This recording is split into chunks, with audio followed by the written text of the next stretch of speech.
Bonjour.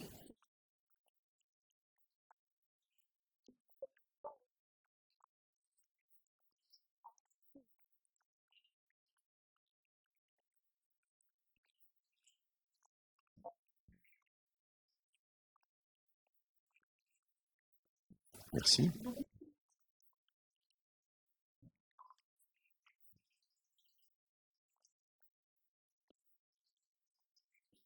Écoutez, Eurochambre, c'est le rassemblement de tous les écosystèmes entrepreneuriaux qui sont dans nos différents territoires. Et ceux correspondant au Maroc sont extrêmement impliqués dans ce réseau des chambres de commerce et d'industrie qui, vous le savez, sont quelque part des représentants même des entrepreneurs dans nos territoires, donc qui font l'emploi, qui font la vie de ces territoires, puisque s'il n'y a pas d'économie, il n'y a pas de lien social, comme le disait le philosophe. Donc on a la chance d'avoir en plus une grande diversité de pays qui participent, de pays africains notamment, mais beaucoup plus que ça, puisque c'est autour de la francophonie, quelque part, que ces PCCAF travaillent.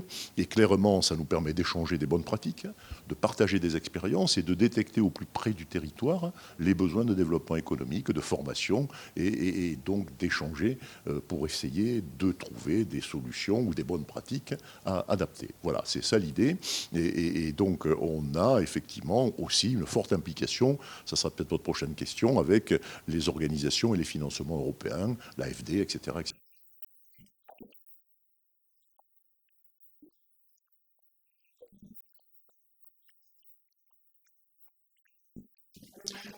Ben, si vous voulez, les entrepreneurs ont évidemment, et les territoires, un vrai besoin de compétences de nos jeunes dans les territoires, donc de formation. Et de formation adaptée aux besoins de chaque territoire. Donc on est avec Europe Chambre et la CPCCAF, partenaire d'un programme européen qui s'appelle Archipelago, qui dans un premier temps a débloqué une quinzaine de millions d'euros pour évidemment financer des projets qui remonteraient des territoires. C'est-à-dire que ce n'est pas au niveau européen à Bruxelles que ça se décide, c'est chaque territoire qui doit construire avec des partenaires crédibles, notamment les chambres de commerce et d'industrie, mais pas seulement, des demandes de formation plutôt autour des métiers et autour de l'entrepreneuriat, puisque créer de l'entreprise, c'est évidemment créer de l'emploi, et c'est faire monter en compétences. Ça peut être les métiers de la maintenance, ça peut être des métiers qui sont, dans un premier temps, réellement correspondant aux besoins. Je veux dire, c'est pas la peine de former des ingénieurs de top niveau si quelque part le besoin local n'existe pas ou n'existe pas encore. Voilà. Donc on est sur cette qualification et la première tranche vient effectivement d'attribuer, je crois, 6,5 millions avec une douzaine de projets, un peu moins, sur plusieurs pays africains. Une seconde tranche vient de s'ouvrir, où d'autres pays africains vont pouvoir effectivement bénéficier. Alors, ce n'est pas tous les pays à la fois. Il y a un cadencement et il y a des dossiers à présenter autour de ces projets-là. C'est assez sélectif, mais un projet sérieux correspondant à un besoin d'un territoire, et je suis sûr qu'il y en a dans votre territoire, a toutes les chances de pouvoir être éligible. Et les financements européens peuvent être assez lourds. Enfin, ça peut aller jusqu'à 500 000 euros par projet dans la précédente candidature. Je crois qu'ils baissent un peu le curseur dans le prochain, mais ça reste intéressant.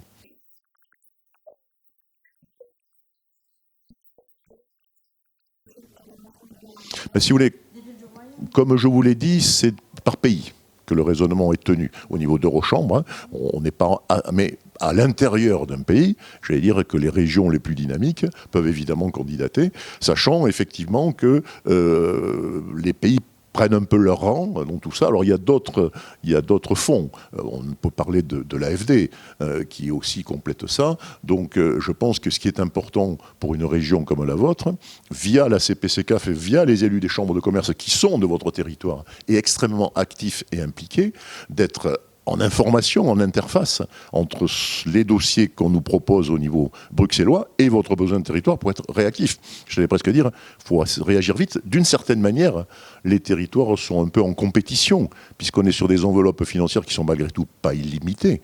Et donc, j'allais dire, c'est les meilleurs dossiers qui seront choisis. Et je crois que vous avez ici des équipes de chefs d'entreprise au niveau consulaire qui me paraissent tout à fait à la hauteur.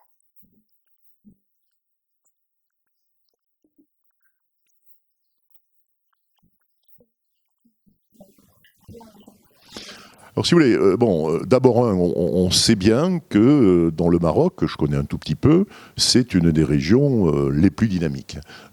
Clairement, avant, je présidais la chambre de Bordeaux et j'avais participé à la création de la ligne aérienne entre Bordeaux et Fès-Meknès à cette époque. Et j'avais rencontré tous les entrepreneurs. Et depuis, d'ailleurs, ça fait quelque temps, je reviens chez vous avec un grand plaisir et je vois la dynamique.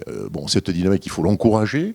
Peut-être qu'il faut que vous soyez encore plus présent en matière de tourisme. J'ai l'impression que Marrakech est un pôle qui attire encore énormément de monde, alors que je trouve que chez vous, on trouve énormément de pépites, voilà, de potentiel. Donc ce potentiel, il faut le réaliser. Vous pouvez compter sur les chambres de commerce, quelque part, pour promouvoir un territoire avec une attractivité comme la vôtre, avec un accueil de ses habitants qui est très important. Je veux dire que vous avez ce qu'on appelle la welcome attitude, et ça, c'est important. Voilà, parce que, et clairement, je pense encore une fois qu'un réseau comme les chambres de commerce, qui en réalité a une particularité, les chambres de commerce, ce n'est pas un réseau en soi, c'est mieux que ça.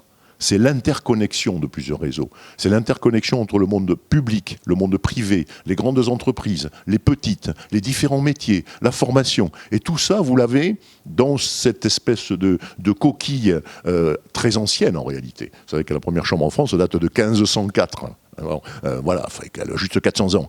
Voilà, ça montre bien que la pérennité, il y a une vraie utilité. Et encore une fois, vous avez la chance d'avoir des élus impliqués.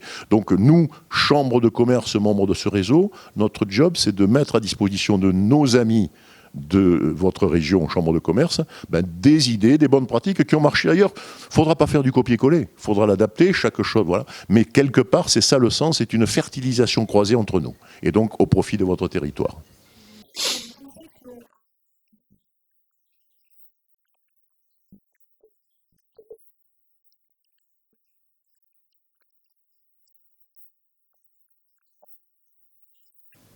Alors, le secteur du tourisme, la réponse est forcément oui. Les autres secteurs aussi, parce qu'un pays, une région ne peut pas vivre autour d'un seul secteur. Il peut y avoir des événements externes qui ne sont même pas de la région, je sais pas, aériens ou autres, qui font que c'est trop fragile. Donc, mais j'ai noté, ne serait-ce qu'en venant de l'aéroport au centre-ville, là, le nombre d'écoles qu'il y a sur la route. Énormément d'écoles. Alors ça m'a impressionné, je peux vous dire, et une partie d'entre elles n'existait pas la première fois que je suis venu. Donc ça montre bien que les étudiants aussi, et les formateurs ont bien choisi votre région comme étant propice, quelque part, à l'avènement de formation, de compétences, etc. Donc ça, aujourd'hui, il ne faut pas forcément être gros. Il ne faut pas forcément avoir un effet de taille.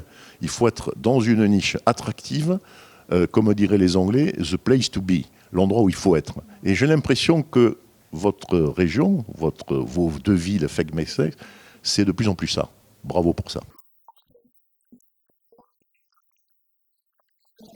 Un plaisir pour moi. Merci.